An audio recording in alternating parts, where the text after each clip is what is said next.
Dimitri,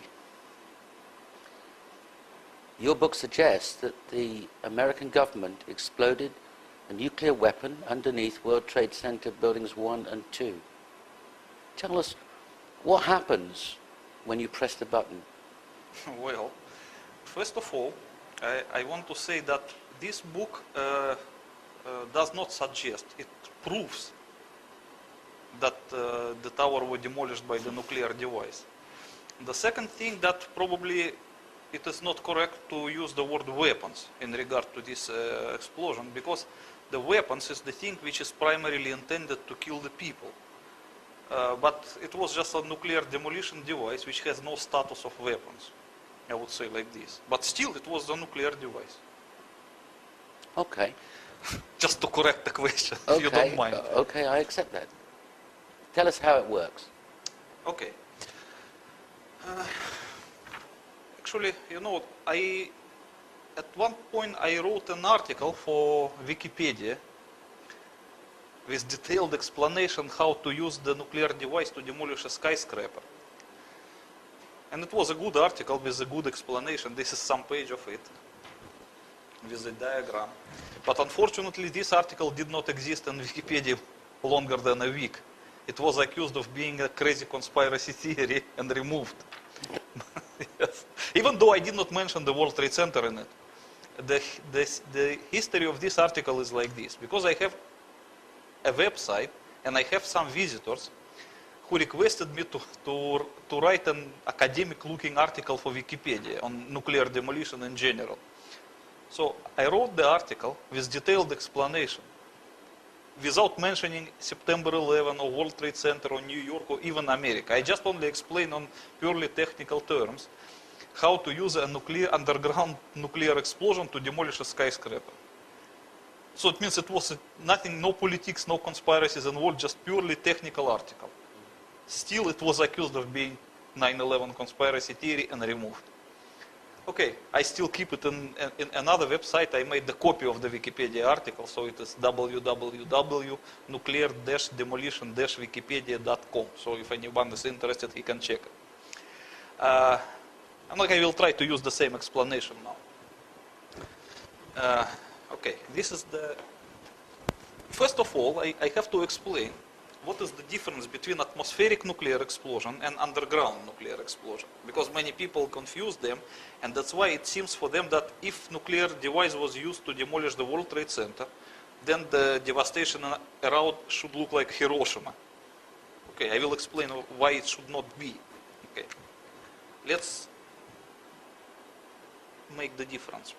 Okay, here we are talking about underground nuclear explosion. And here about atmospheric.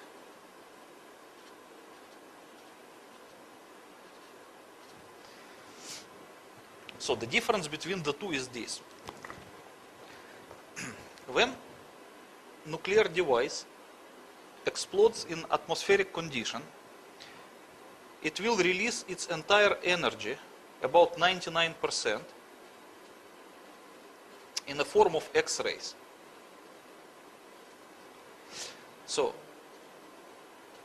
and this is tremendous energy, because the almost entire energy of the nuclear explosion is represented by X-rays.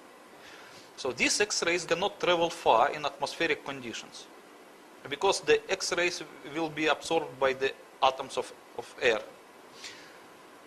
That's why in a few milliseconds, the entire energy of the nuclear explosion will be absorbed by the air. Few tens meters around the hypocenter, depend on the actual yield of nuclear explosions. So this area will absorb the entire energy, and it will be extremely overheated. So it will look like a ball of plasma, very similar to our sun, orange color. And it will emit a secondary radiation, which they call thermal radiation. And this thermal radiation is very similar to sunlight, but just much more intense, and it can travel really far. That's why, depending on the yield of nuclear explosion, the thermal radiation can travel a few kilometers. And for the big yields, a few tens kilometers, up to 50 kilometers, for the really big explosions. And this is one of the destructive factors of nuclear explosions, which can burn people and cause fires around and so on. So the most of the devastation actually is caused by thermal radiation. Thermal radiation. Thermal radiation, yes. Maybe I pronounce it not correctly. But you understand what I mean. So the secondary factor, which is even more destructive than the thermal radiation, is the air blast wave. So the air blast wave occurs because of the different thing. If this area is extremely overheating, this one, which they call fireballs, it tends to hit the more and more air around itself. So it will expand. And the expansion of the heated area will cause automatically cooling at the middle.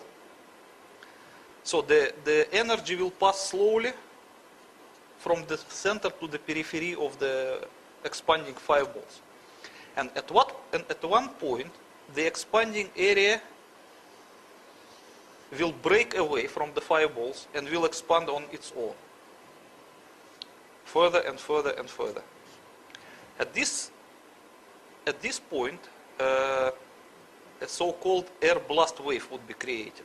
So the air blast wave is when it breaks from the expanding fireballs and continues to travel on its own. It does not carry the temperature, but it carries like a hard front of compressed air, which travels to every direction with a supersonic speed, just killing the people, smashing the buildings, and so on. That everybody knows. That is another main destructive factor of nuclear explosion. So usually in nuclear explosion, they distinguish 5 destructive factors. One is the thermal radiation, which can burn. The second one is the air blast wave, which is even more powerful in some cases. The third one is the ionizing radiation, which can penetrate people and injure them by the radiation. The fourth one is the consecutive radioactive contamination of surroundings, which can persist for some time. And the fifth is a so-called electromagnetic pulse, which cannot injure the people, but can destroy electronic and electric devices around. Okay, so as you can see that the first of these two factors, air blast wave and the thermal radiation, they can only be in atmospheric conditions because they need the air for this reason. Okay? Because the air blast wave cannot be created unless there is an air around. And the nuclear fireballs, which represent the overheated air, cannot be created either if you don't have the air. Okay? So the electromagnetic pulse is another thing which does not require the air actually, but I will explain it later. And the ionizing penetrating radiation that instantly goes to every direction from the hypocenter of nuclear explosion, that is just a part of primary radiation, because as I said that 99% of it represented by X-rays, but still 1% of it is represented by the gamma rays and the neutrons, which can travel very far and injure the people. So, if we talk now about the underground nuclear explosion, we will see a different picture.